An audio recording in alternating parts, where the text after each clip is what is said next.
গতকাল ইরানের উপরে আমেরিকা এবং ইসরায়েলের যৌথ হামলা শুরু হয়েছে। ইরানের রাষ্ট্রীয় টেলিভিশন দেশটার সর্বোচ্চ নেতা আয়াতুল্লাহ আলী খামেনির মৃত্যুর খবর নিশ্চিত করছেন। ইন্না লিল্লাহি ওয়া ইন্না ইলাইহি রাজিউন। সৃষ্টিকর্তা এই শহীদের মৃত্যু কবুল করুন। এখন এই যুদ্ধের ভবিষ্যৎ কি? কেউ কেউ কইতেছেন ইরানের তো আসলে পাল্টা আঘাত করার মতো তেমন কিছু নাই, কিছু ক্ষেপণাস্ত্র ছাড়া। ক্ষেপণাস্ত্র ব্যয়বহুল, এইটার একটা স্টক আছে, সেটা শেষ হয়ে যেতে পারে দ্রুত।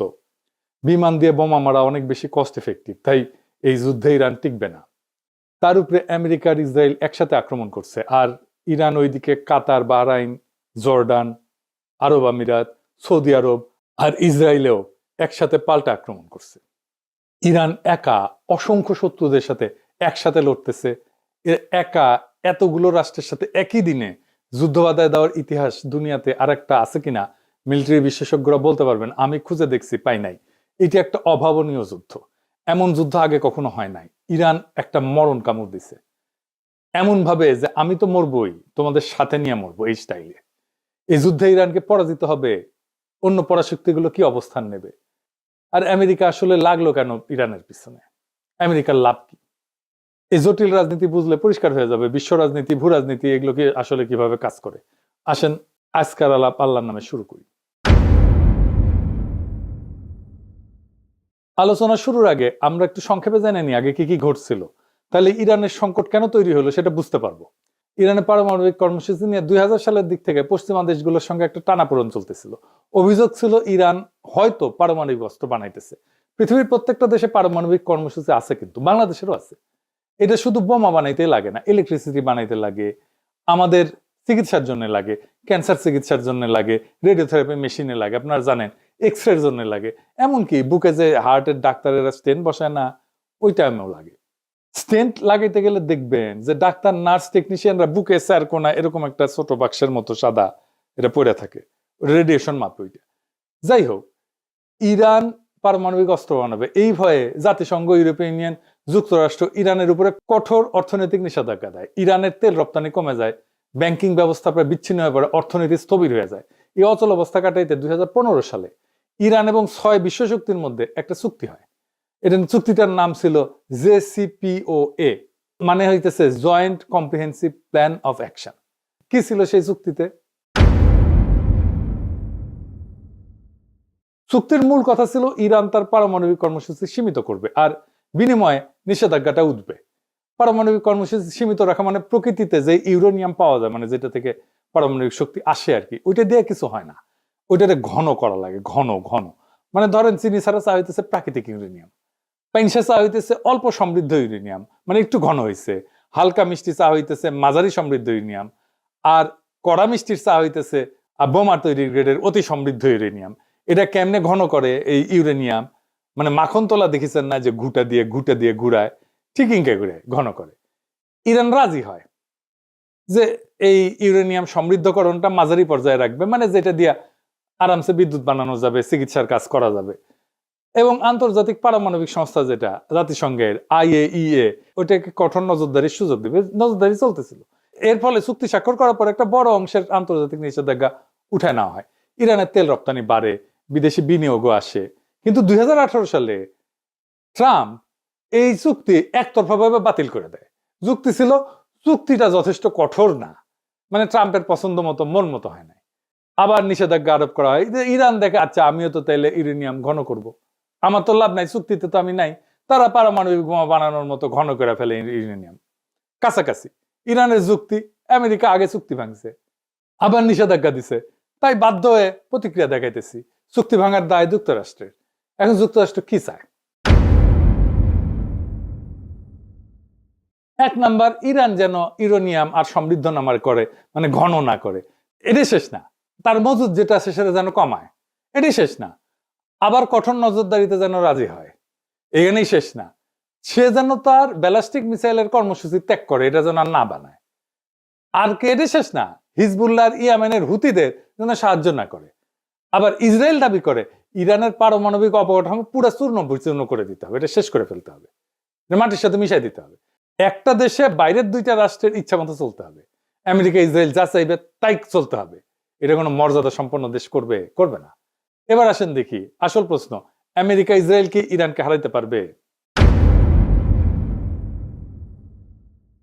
প্রথমে বলে নি, আমেরিকার ইসরায়েলের সম্মিলিত সামরিক ক্ষমতার ধারে কাছেও ইরান নাই। তাইলে কি ইরান হাইরা যাবে?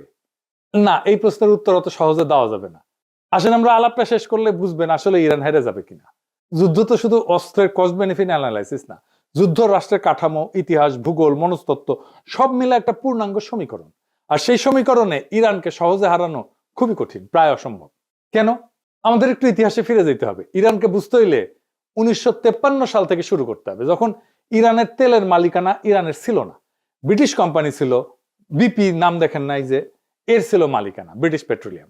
1953 সালে একটা ন্যাশনালিস্ট সরকার ক্ষমতায় আসে, প্রধানমন্ত্রী ছিল মোসাদ্দেক। সে তেল জাতীয়করণ করছিল। এর প্রতিক্রিয়া আমেরিকা সিআইএ কে দিয়ে অভ্যুত্থান ঘটায়, তাকে সরায়, শাহকে ক্ষমতায় বসায়। সেই ঘটনা ইরানের রাজনৈতিক চেতনায় গভীর ছাপ ফেলে। বিদেশি হস্তক্ষেপ মানে জাতীয় অপমান। এই বোধ ইরানের রাষ্ট্রীয় স্মৃতির একটা অংশ হয়ে যায়, কালেকটিভ মেমোরির একটা অংশ হয়ে যায়। তারপরে 1779 সালে বিপ্লব হয়, ইরানের বিপ্লব। শুধু ধর্মীয় আবেগ না, বরং দীর্ঘদিনের ক্ষোভ, অপমানবোধ, বিদেশি আগ্রাসন, জাতীয় সম্পদ দখলের বিরুদ্ধে একটা প্রতিক্রিয়া, সব মিলায় রাষ্ট্র একটা নতুন কাঠামো নেয়। ইরানের পর বিপ্লবের নতুন শাসন ব্যবস্থা খুব দ্রুত নিজেদের পাওয়ার কনসলিডেট করে ফেলে। সেনাবাহিনীর ভিতরে যে সমস্ত শাহপন্থী উপাদান ছিল সেগুলো ভেঙে দিয়ে তারা নিজেদের অবস্থান মজবুত করে ফেলে। ফলে বহু বছর পরেও সামরিক অভ্যুত্থান ও গণবিক্ষোভ এই সরকার কিন্তু পড়ে যায়নি। এটা কাকতালীয় না, এটা একটা কাঠামোগত ফল। কিছুদিন আগে সারা ইরানে ব্যাপক বিক্ষোভ হয়েছে না? আন্তর্জাতিক শক্তি সাপোর্ট দিচ্ছে, আমেরিকা সাপোর্ট দিচ্ছে, ইরান সরকার বর্বরভাবে রক্তপাত ঘটায় বিক্ষোভ দমন করছে। হাসিনার মতো পড়ে যায় না কিন্তু। যদিও ইরানের সমাজ গভীরভাবে বিভক্ত হয়েছে। ইরানের বর্তমান রেজিম পছন্দ করে না, এমন ইরানিয়ানদের সংখ্যা বাড়ছে অনেক। 1980 সালে ইরাক আক্রমণ করে ইরানকে। প্রথম থেকে ইরান দুর্বল ছিল, এলাকা দখল হয়ে যায়। কিন্তু 1982 সালের মধ্যে ইরান অধিকাংশ দখলকৃত এলাকা পুনরুদ্ধার করে ফেলে। সাদ্দাম হোসেন ভাবছিলেন যে আক্রমণে ইরানের ভিতরে একটা অভ্যুত্থান হবে, বিপ্লবী সরকার পড়ে যাবে। বাস্তব হয়েছে উল্টা। যুদ্ধ রাষ্ট্রকে আরো সংহত করছে। জনগণ, সামরিক বাহিনী সবাই সরকারের পিছনে দাঁড়াইছে। এই যুদ্ধ দীর্ঘায়িত হয়েছিল, বিপুল প্রাণহানি হয়েছিল। খমিনি আপোষহীন ছিলেন।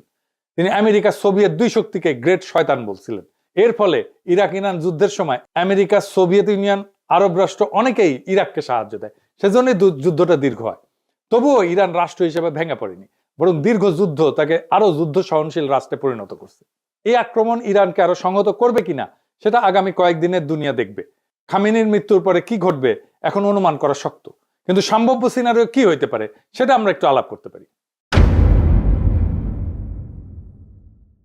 যদি শুধু আকাশ থেকে বোমা মারা হয় তাতে সামরিক স্থাপনা ক্ষতিগ্রস্ত হইতে পারে, কিন্তু রেজিম চেঞ্জ হয় না, সরকার পতন নিশ্চিত হয় না। ইতিহাসে দেখা গেছে নো ফ্লাই জোন বলেন, দীর্ঘ বোমা বর্ষণ বলেন, এসব চলতে পারে বছরের পর বছর, কিন্তু স্থল আক্রমণ ছাড়া, গ্রাউন্ড ইনভেশন ছাড়া রেজিম চেঞ্জ করা কঠিন।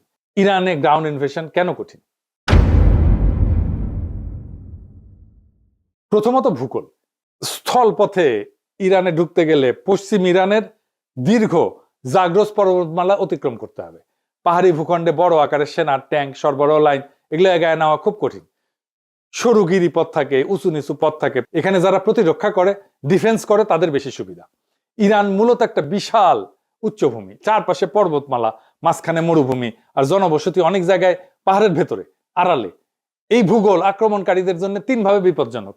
একটা হচ্ছে মেকানাইজ বাহিনী, এগুলো ট্যাঙ্ক ইত্যাদি, গাড়ি, বহর টহর এই সমস্ত নিয়ে যখন যায়, আগাইতে যায়, তখন গতি কমে যায়। সংকীর্ণ উপত্যকার মধ্যে দিয়ে যেতে হয়। চোখ পয়েন্ট আছে, মানে যেখানে আটকায় যেতে পারে। এসব জায়গায় কনভয় আটকায় গেলে ক্ষয়ক্ষতি দ্রুত পারে, উপর থেকে আক্রমণ করবে। যারা ডিফেন্স করে তাদের এখানে সুবিধা, উচ্চভূমি থেকে নজরদারি করতে পারে, অ্যাম্বুশ করতে পারে, প্রতিরক্ষা লাইন তৈরি করা তুলনামূলকভাবে সহজ। ইরান সবসময় এই অ্যাডভান্টেজে থাকবে। রাজধানী বা নগরগুলো এগুলো ইনসুলেটেড, মানে বড় শহরগুলো অনেকটাই পাহাড়ি বলয়ে সুরক্ষিত, চারিপাশে পাহাড়। দ্রুত ধাক্কায়, কুইক থ্রাস্ট যেটাকে বলে মিলিটারি ভাষায়, এটা ফল আনা কঠিন। ইরান সমতল ইরাকের মতো না, এখানে ভূগোল নিজেই এক ধরনের প্রতিরক্ষা বাহিনী হয়ে থাকে। এরপর আছে লজিস্টিক্স বা সরবরাহ। ইনভেশন মানে শুধু সৈন্য যাওয়া না, এটা সাপ্লাইয়ের যুদ্ধও বটে। স্থল আক্রমণে জেতা মানে সাপ্লাই চেনের উপরে বেঁচে থাকা, সাপ্লাই লাইনের উপরে বেঁচে থাকা। প্রত্যেক দিন বিপুল জ্বালানি, গোলা বারুদ, খাবার, যন্ত্রাংশ এই সমস্ত দীর্ঘ রুটে এনে পৌঁছাইতে হবে। পাহাড়, মরুভূমি এই সমস্ত পরিবেশে কনভয় ট্রান্সপোর্ট ইন্টেন্সিভ এবং সিকিউরিটি ইন্টেন্সিভ হয়। একবার সাপ্লাই লাইন যদি ভেঙে যায়, তাহলে ফ্রন্ট লাইনের শক্তি থাকলেও এটা কার্যত থেমে যায়, কাজ করতে পারে না, আক্রমণ করতে পারে না। এটাই বড় পার্থক্য। গ্রাউন্ড ক্যাম্পেনে আপনার যুদ্ধ ক্ষমতা নির্ভর করে সাপ্লাই পৌঁছায় কিনা এটার উপরে। এরপর আছে এন্ট্রি প্রবলেম, কোন দিক থেকে ঢুকবে। এটা এই রাজনীতিতে অনেক সময় সামরিক সমস্যার চেয়ে বড় হয়ে যায়। ইরানে বড় স্কেলে স্থল আক্রমণ করতে গেলে প্রতিবেশী দেশগুলোর ঘাঁটি করিডোর দরকার পড়বে, কিন্তু আঞ্চলিক রাষ্ট্রগুলো রাজনৈতিক ঝুঁকি নিতে চায় না। নিজেদের ভিতরে অস্থিরতা, ইরানের পাল্টা আঘাত, এই সমস্ত কারণে এই অ্যাক্সেসটা দিতে চায় না এবং দেয়ও নি কেউ। এই জন্য অপারেশনাল প্ল্যানিং খুব জটিল হয়ে যায়। ইরান যেটা সিকিউরিটি স্ট্র্যাটেজি নিয়ে চলে, এটার একটা প্রতিরক্ষার ধারণা আছে। এটাকে বলে A2AD প্লাস অ্যাসিমেট্রিক। এটা দিয়ে সময় কেনে এবং খরচ বাঁচে। A2AD এটা আবার কি আসেন, এটা বুঝে দেখি। এনা সামরিক টার্ম ইউজ করলাম আর কি, কুল লাগে এনা এগুলো শুনলে, বুঝে কই। A2AD মানে হচ্ছে অ্যান্টি অ্যাক্সেস, দুইটা এ, সেজন্য A2AD মানে হচ্ছে এরিয়া ডিনাল। সহজ ভাষায় শত্রুকে ঢুকতে দিও না, ঢুকলেও আরামে চলতে দিও না। ধরেন কেউ আপনার বাড়িতে ঢুকতে চায়, আপনি কি করবেন? গেটের সামনে কাটা বসাবেন, রাস্তা ব্লক করবেন, চারপাশে নজরদারি বসাবেন, ঢুকলে আঘাত করবেন। ইরানও সমুদ্র এবং আকাশপথে ঠিক এইটাই করে। উপসাগরে ছোট ছোট দ্রুতগামী নৌকা থাকে, সমুদ্রের মাইন পথ থাকে, দূরপাল্লা ক্ষেপণাস্ত্র থাকে, ড্রোন থাকে, এয়ার ডিফেন্স থাকে। উদ্দেশ্য হচ্ছে আমেরিকা বা অন্য কেউ যেন সহজে বাহিনী ঢুকাইতে না পারে। আর অ্যাসিমেট্রিক, এটার মানে কি? অ্যাসিমেট্রিক মানে হচ্ছে শত্রু বড় এবং শক্তিশালী হইলে সরাসরি তার মতো লড়বে না, অন্যভাবে লড়বে। ইরান জানে যুক্তরাষ্ট্র প্রযুক্তি, বিমান, জাহাজে অনেক আগায়, তাই ইরান সরাসরি ট্যাঙ্ক বনাম ট্যাঙ্ক যুদ্ধ করতে যাবে না, বরং ছোট ছোট ছোট ছোট আঘাত, ড্রোন হামলা, প্রক্সি বাহিনী ব্যবহার করে মিসাইল ছড়ে দূর থেকে চাপ সৃষ্টি করবে, সাইবার হামলা করবে। এইভাবে বড় শক্তিকে ধীরে ধীরে ক্লান্ত করে ফেলবে। আর সময় কেনা মানে কি? ইরান জানে যে সে হয়তো দ্রুত যুদ্ধে জিতবে না, কিন্তু সে যুদ্ধ লম্বা করতে পারে। যুদ্ধ যত লম্বা হবে আমেরিকার খরচ বাড়বে, রাজনৈতিক চাপ বাড়বে, আন্তর্জাতিক সমর্থন কমতে পারে, জ্বালানির বাজার অস্থির হয়ে যাবে। অর্থাৎ ইরানের কৌশল হইতেছে দ্রুত হারবো না, যুদ্ধকে এমন ব্যয়বহুল বানাবো যাতে শত্রুই ক্লান্ত হইয়া যায়। আর খরচ বাড়ানো মানে শুধু টাকা পয়সা খরচ না, খরচ বলতে অর্থনৈতিক খরচ তো আছেই, তার সাথে সামরিক ক্ষয়ক্ষতি, রাজনৈতিক ক্ষতি, আন্তর্জাতিক চাপ। ইরান চেষ্টা করে যেন প্রতিপক্ষ ভাবে এই যুদ্ধে ঢুকলে লাভের চেয়ে ক্ষতি বেশি। এটাকে বলা হয় ডিটারেন্স। মানে এর জন্য শত্রুপক্ষ দূরে থাকবে, আক্রমণ করার আগে 10 বার ভাববে। এরপর হচ্ছে টেক দ্য সিটি সমস্যা, মানে শহর দখল করে ফেলে হারায় দেওয়া। এটা কিরকম, এটা একটু বুঝে দেখে, এটা মজার বিষয় আছে। ইরানের জনসংখ্যা বড় এবং অনেক, 31টা প্রদেশ আর 1,500 শহর। বড় শহরে 30টা, তারও বেশি। বড় শহরে ঢুকলে যুদ্ধ বদলায় যায়, কিন্তু ট্যাঙ্ক, আর্টিলারি অ্যাডভান্টেজ কমে যায়, স্নাইপার গুরুত্বপূর্ণ হয়ে যায়, তারপরে মাইন টাইন, ছোট ইউনিটের প্রতিরোধ, এই সমস্ত বাড়ে। বেসামরিক ক্ষয়ক্ষতি, দ্রুত রাজনৈতিক সংকট তৈরি করে ফেলে। এরকম শহর দখলের পর্যায়ে গেলে এটা রাজনৈতিক সমস্যা শুরু হয়ে যায়। রাশিয়ায় এক স্ট্যালিনগ্রাদ শহরকে কব্জা করতে পারে না হিটলার, লেজ গুটায় পালাইতে হয়েছিল। ইউক্রেনের শহর হইতেছে 450 মতো, রাশিয়া মাত্র 6-7টা দখল করতে পারছে এই 4 বছরে যুদ্ধে। এই জন্য আমেরিকা বড় আকারের যুদ্ধ দীর্ঘদিন চালাতে পারবে না। কেন? এটা আমার কথা না, ওয়াশিংটন পোস্টে আমেরিকান জেনারেলরা বলছে যুক্তরাষ্ট্রের কাছে এখন পর্যাপ্ত গোলা বারুদ, রকেট, ইন্টারসেপ্টার এগুলো নাই, যা বড় আকারে দীর্ঘ সময় যুদ্ধ চালাইতে পারে। এবং অনেক মধ্যপ্রাচ্যের দেশও তাদের ঘাঁটিগুলো যুদ্ধের কাজে দিতে রাজি না। এটা বড় ধরনের সামরিক অভিযানের জন্য একটা বড় বাধা, ওয়াশিংটন পোস্টের জেনারেলরা বলছে, আমেরিকান জেনারেলরা। আর 2 নম্বরে দিচ্ছে রাজধানী পতন মানে রাষ্ট্রে পতন না। তেহরান দখল হইলেও সরকার পূর্বাঞ্চলে সরে যায়, যুদ্ধ চালাইতে পারে। ইতিহাসে বহুবার দেখা গেছে রাজধানী হারা রাষ্ট্র লড়াই চালায় গেছে। মস্কোতেই তাই হয়েছে, নেপোলিয়ান গেছে, মস্কো দখল করছে, ওরা চলে গেছে দূরে, পরে আবার ফিরে আসছে। এবং নেপোলিয়ান ওই রাশিয়ার যুদ্ধে হারছিল, কিছুই করেনি, শুধু বসেছিল রাশিয়ান সোলজাররা। যাই হোক, তৃতীয়ত রাজনৈতিক মনস্তত্ত্ব। বাইরে থেকে হামলা হলে সরকার এটাকে বিদেশি আগ্রাসন হিসেবে তুলে ধরতে পারে, জাতীয়তাবাদী ঐক্য তৈরি করতে পারে। যে জনগোষ্ঠী সরকারের সমালোচক তারাও অনেক সময় দেশের প্রশ্নে একসাথে দাঁড়ায় যায়। দেখেন ইরানে বোমা মারতেছে, যে যুদ্ধ শুরু হইতেছে, জন্য ইরানিরা খুশি যে তারা জবাব দিতে পারে। চতুর্থত আমেরিকার নিজস্ব রাজনৈতিক বাস্তবতা। বড় আকারের স্থলযুদ্ধ মানে বিপুল খরচ, দীর্ঘ সময় আভ্যন্তরীণ রাজনৈতিক চাপ। শুধু নৌ এবং বিমান শক্তি দিয়ে সীমিত হামলা চালানো তুলনামূলকভাবে সহজ, কিন্তু স্থল বাহিনী মোতায়েন করা একটা ভিন্ন মাত্রার সিদ্ধান্ত। আর একটা দিকে হচ্ছে এয়ার স্ট্রাইকও কিন্তু সস্তা না। আধুনিক জেট বিমানে প্রত্যেক ঘন্টার ফ্লাইং খরচ, নির্ভুল অস্ত্রের মূল্য, সব মিলায় দীর্ঘমেয়াদী বোমাবর্ষণও কিন্তু খুব ব্যয়বহুল। যদি দ্রুত রাজনৈতিক ফল না আসে, তাতে আক্রমণকারী পক্ষের আগ্রহ কমে যেতে পারে। ইয়েমেনে হুতিদের উপরে দীর্ঘ বোমাবর্ষণ করছে আমেরিকায়, তা হুতিরা আত্মসমর্পণ করছে? করে নাই। সব মিলায় সমীকরণটা এরকম যে ইরানের সামরিক সক্ষমতা হয়তো সীমাহীন না, ক্ষেপণাস্ত্রের মজুদ সীমিত, কিন্তু যুদ্ধে জেতা মানে শুধু প্রতিপক্ষের অস্ত্র শেষ হওয়া না, রাষ্ট্র ভাঙতে হইলে ভেতরের কাঠামো ভাঙতে হয়। আর ইরান বিপ্লব পরবর্তী 4 দশকে নিজেদের এমন ভাবে গড়ে তুলছে যে বাইরের আঘাত তাকে দুর্বল না করে এরকম সময় তাকে আরো সংহত করতে পারে। সুতরাং বর্তমান যৌথ হামলা ইরানকে ক্ষতিগ্রস্ত করতে পারে, কিন্তু শুধু আকাশ যুদ্ধ দিয়ে ইরানের সরকারকে সরানো, রাষ্ট্র কাঠামো ভেঙে ফেলা তা সহজ বা নিশ্চিত না। এরপরে ইরানের হাতে আছে 2টা স্ট্র্যাটেজিক অ্যাসেট। কি সেটা? এইটা পারমাণবিক বোমার চাইতে শক্তিশালী। একটা হইতেছে হরমুজ প্রণালী, 20 মিলিয়ন ব্যারেল তেল যায় প্রত্যেকদিন এটা দিয়ে। 8টা দেশের তেল যায় সারা দুনিয়ায়, ইরান, ইরাক, ওমান, আমিরাত, সৌদি আরব, বাহরাইন, কাতার, সারা দুনিয়ার 20 থেকে 25% তেল এই ছোট্ট সাগর পথ দিয়ে যায়। এইটা ইরানের নিয়ন্ত্রণে। সৌদি, কুয়েত আর কাতারের 90% তেল এই রাস্তায় যায়। আর একটা হইতেছে ইয়ামেনের পাশে আর একটা গুরুত্বপূর্ণ প্রণালী আছে, তার নাম হচ্ছে বাব এল মানদেব। এইটা লোহিত সাগর আর গালফ অফ এডেন এই দুইটাকে যুক্ত করে। এর মাধ্যমে জাহাজগুলো সুয়েজ খাল হয়ে ইউরোপ, এশিয়া এই রুটে চলাচল করে। এদিক দিয়ে তেল যায়। এখান দিয়েও প্রত্যেক দিন ধরেন 7 থেকে 10 মিলিয়ন ব্যারেল তেল, পেট্রোলিয়াম পণ্য এদিকে যায়। এইটা প্রায় 10%-এর মতো তেল পরিবহন করে বৈশ্বিক তেলের। এটাও ইরান হুথিদের দিয়ে আংশিক বা পুরোপুরি বন্ধ করে দিতে পারে। এতে কোন কোন দেশ ক্ষতিগ্রস্ত হবে? আমরা তো হবই। আমরা দুধবাদ, ইন্ডিয়া হবে, ইউরোপ হবে, চায়না হবে, ব্যাপকভাবে ক্ষতিগ্রস্ত হবে। সেটা বড় ব্যাপার না, কিন্তু এই কারণেই বলা যায় ইরানকে আঘাত করা সম্ভব, কিন্তু সেটা ইতিহাস, ভূগোল এবং রাষ্ট্র কাঠামো বিচারে তাই অসম্ভব। এখন প্রশ্ন হইতেছে ট্রাম্পের কি লাভ ইরানকে আক্রমণ কইরা? অন্য লাভের মধ্যে আছে আমেরিকাকে ট্রাম্প তো গ্রেট বানাবে, মেক আমেরিকা গ্রেট এগেন। ও গুয়াত নাই সাম রাধাকৃষ্ণের নাম। তো এখন যারা ওর কম্পিটিটর, মানে ধরেন ইউরোপ, তারপরে চায়না, তাদের চাপে ফেলতে পারে। ইউরোপ আর চায়নাকে সে যুদ্ধ বাধা এই দুই শক্তিকে চাপে ফেললো, তেল পাইল না, এক্সট্রা লাভ।